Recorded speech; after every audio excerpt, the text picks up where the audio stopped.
오늘 우리에게 주신 하나님의 말씀은 요한복음 4장 5절에서 15절입니다.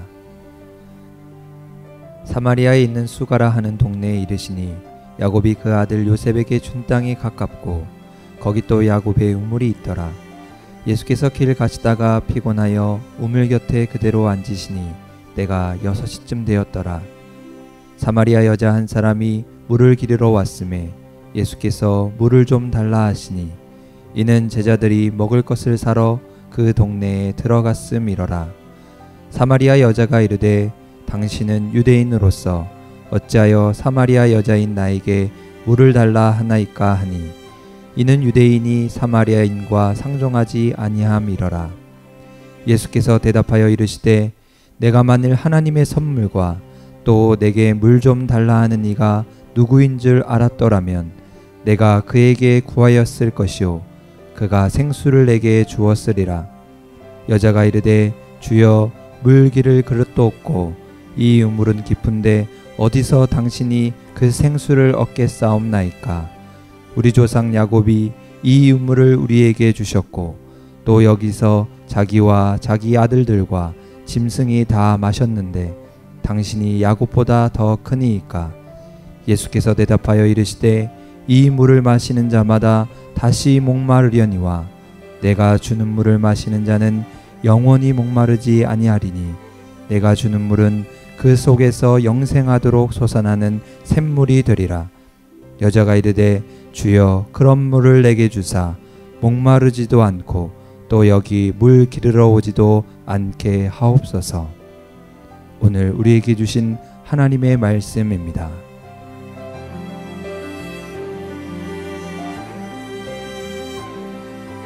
사랑하는 성도 여러분, 오늘 하루도 하나님께서 구름기둥, 불기둥을 펼치셔서 여러분의 이 삶을 인도해 주시기를 주의 이름으로 축복합니다. 아주 오래전인데 제가 처음 성지순례를 가서 이스라엘 백성들이 광야길 걸었던 것을 생각하면서 시내 반도를 잠시 걸었던 적이 있습니다. 40도가 넘는 뜨거운 뙤약볕에 모래밭을 맨발로 걸어가는 것은 정말 어려운 일이었습니다.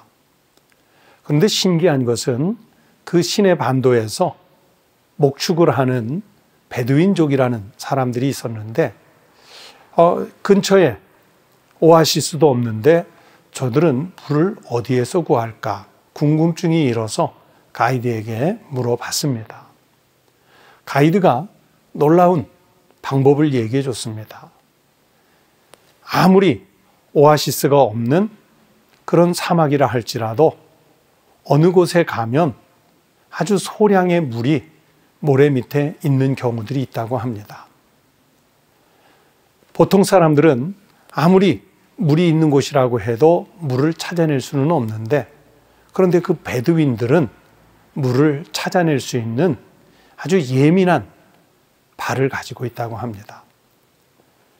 물이 가까운 곳에 있으면 그곳을 맨발로 걸어갈 때 그곳에 물이 있는 곳과 물이 없는 곳의 온도 차이가 아주 미세하게 나서 물이 있는 곳은 그 땅의 온도가, 모래의 온도가 조금 낮다고 합니다.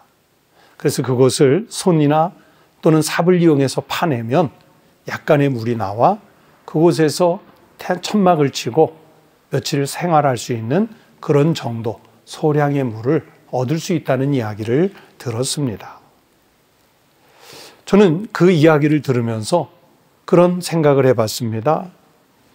목마름과 갈급함이 그들의 발을 이처럼 민감하게 만들어 주어서 보통의 사람이라면 하나도 찾을 수 없는 그 물을 찾아낼 수 있는 아주 예민한 발이 되었구나 그런 생각을 했습니다.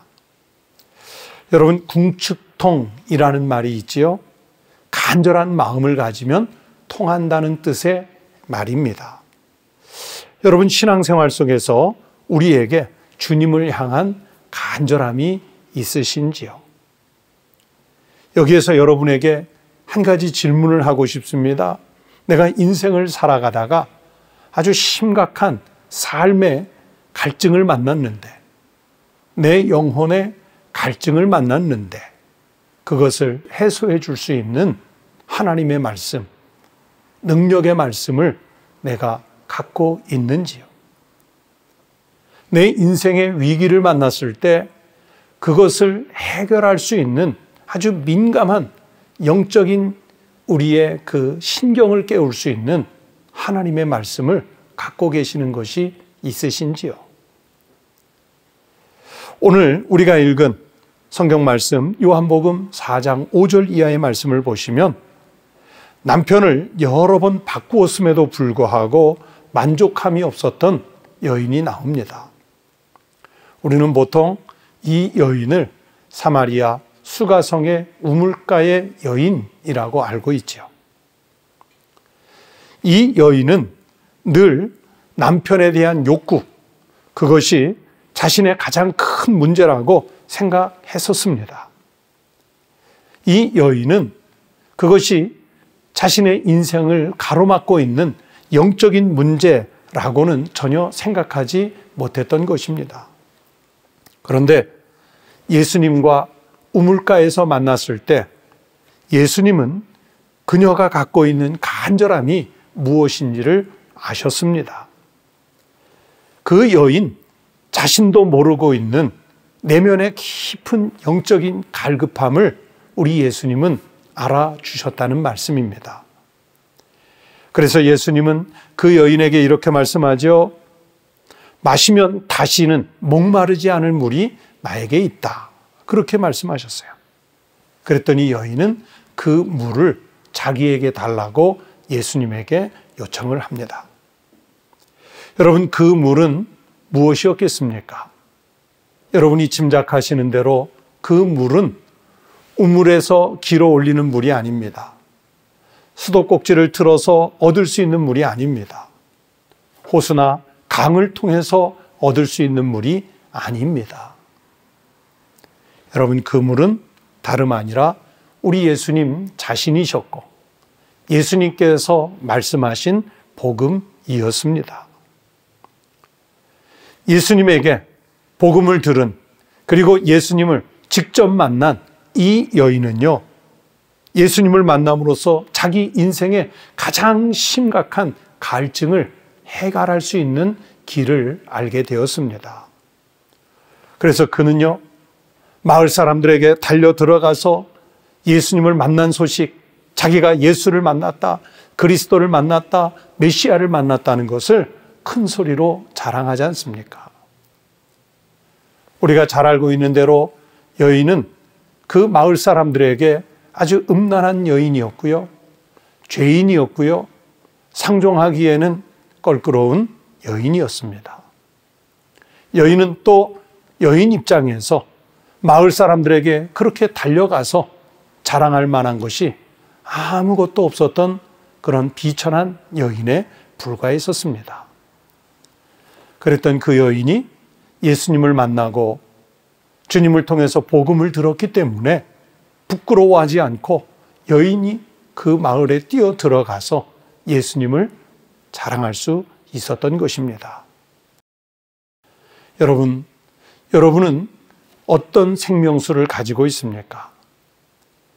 여러분에게 주신 하나님의 말씀을 가지고 가서, 복음을 가지고 가서 여러분이 만난 예수 그리스도를 사람들에게 자랑할 수 있으신지요?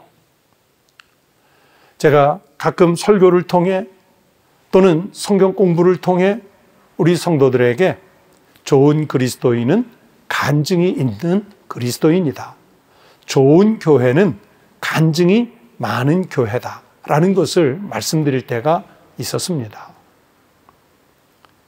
여러분, 그렇습니다. 우리가 신앙생활하면서 내가 예수 그리스도를 만나기 전과 예수 그리스도를 만난 이후에 내가 인생이 어떻게 변화됐는지를 간증할 수 있어야 그 신앙이 성숙한 신앙이 될 수 있습니다. 그리고 간증거리를 가지고 있는 교인이 많은 교회, 간증하는 교회가 되어야 세상에서도 빛이 되고 소금이 되는 교회가 될 수 있습니다. 여러분, 예수 그리스도를 만나신 이후에 영적 갈증을 해결한 간증, 그 자랑이 있는 우리 성도들이 되시기를 바랍니다. 그리고 우리 청북교회는 예수 그리스도를 만난 사람들이 찾아와서 서로 간증을 나누고 아직도 주님을 만나지 못한 세상을 향해서 복음을 간증할 수 있는 그리스도인 공동체, 말씀의 공동체, 말씀의 능력이 나타나는 우리 교회가 될 수 있기를 바랍니다. 말씀으로 오늘 하루도 승리하는 삶을 살아가는 우리 믿음의 성도들이 되시기를 주의 이름으로 축복합니다. 기도하겠습니다. 하나님 아버지, 우물가의 여인이 세속적인 것에 얽매여 살면서 그 영혼이 점점 피폐해졌지만 우리 주님 예수 그리스도를 만난 이후에는 자신의 삶의 갈증이 다 해소되고 부끄러움을 무릅쓰고 마을 사람들에게 달려가 자신이 예수님을 만나고 복음의 말씀을 들은 것을 자랑할 수 있는 간증하는 여인이 되었던 것처럼 우리도 교회 안에서 예수님을 만난 이야기, 내 신앙이 나의 삶을 어떻게 변화시키게 되었는지 간증할 수 있는 그리스도인이 되게 하여 주시옵소서. 우리 성도들이 어디에 살든지 무엇을 하든지 누구를 만나든지 내가 만난 우리 주님 예수 그리스도, 그분을 자랑하게 하시고 또 우리 청북교회는 간증이 있는 그리스도인들이 모여와서 세상에서 빛이 되고 소금이 되고 말씀의 능력을 드러내 나타낼 수 있는 복된 교회가 되게 하여 주시옵소서. 오늘 하루도 말씀 안에서 간증으로 살아가는 우리 성도들이 되게 하시기를 간절히 바라옵고 원하오며 예수님의 이름으로 간절히 기도드리옵나이다. 아멘. 여러분, 오늘 아침 나누는 기도 제목을 가지고 같이 기도하시겠습니다. 첫 번째는 오직 하나님의 말씀을 믿고 신뢰하는 삶을 살기 위해서 기도하십시다. 또 두 번째는 신천지 등을 비롯한 이단과 사이비들이 말씀을 혼탁하게 하지 않도록 그 이단과 사이비들이 척결되는 우리 한국 사회가 되도록 위해서 기도하십시다. 또 세 번째는 전염병을 극복하고 나라가 다시 일어설 수 있도록, 국민들이 다시 일어설 수 있도록 기도하십시다. 네 번째는 지금 세계의 코로나19 바이러스가 엄청나게 확산되고 있는데 세계적인 이 전염병이 빨리 종식되도록, 빨리 그치고 세계가 일상을 회복하도록 위해서 기도하십시다. 다 함께 기도하겠습니다.